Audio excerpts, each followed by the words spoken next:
మా లేజీగాని మేము హైదరాబాద్ నుండి తీసుకొచ్చామండి. అక్కడ మేము ముస్లిమ్స్ వాళ్ళ ఇంట్లో రెంట్‌కి ఉండేటప్పుడు మా హస్బెండ్ తీసుకొచ్చారు. తీసుకొచ్చిన 3 డేస్ తర్వాత అది డెలివరీ అయిందండి. 3 పిల్లల్ని పెట్టింది. అసలు ఏ ఫుడ్డు తినేది కాదు. చికెన్ తినేది కాదు, పాలు తాగేది కాదు, గుడ్డు కూడా తినేది కాదు. తర్వాత మా హస్బెండ్ వేరే వాళ్ళని కనుక్కొని దానికి ఫుడ్ తీసుకొచ్చి పెడితే అప్పుడు తిన్నదండి. తర్వాత మేము భద్రాచలం తీసుకొచ్చాం ట్రైన్‌లో సేఫ్‌గా. పిల్లల్ని పెట్టాకే తీసుకొచ్చామండి.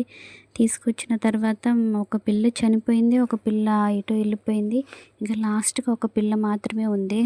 దాన్ని చాలా జాగ్రత్తగా చూసుకుంటున్నాం. చాలా అల్లరి చేస్తదండి. చాలా తెలివిగా ప్రవర్తిస్తాయి. ఎంత తెలివిగా ప్రవర్తిస్తాయంటే వాటికి ఆకలేస్తే అవి తినే ప్లేట్ దగ్గరికెళ్ళి సౌండ్ చేస్తాయి. మాకు ఫుడ్ పెట్టండి అన్నట్టు.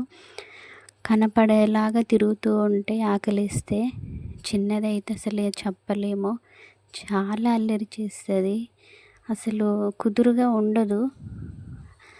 పెద్దదాన్నైతే ఊరికే కొడుతూనే ఉంటది. తల్లని కూడా చూడకుండా. చాలా అల్లరి చేస్తాయండి.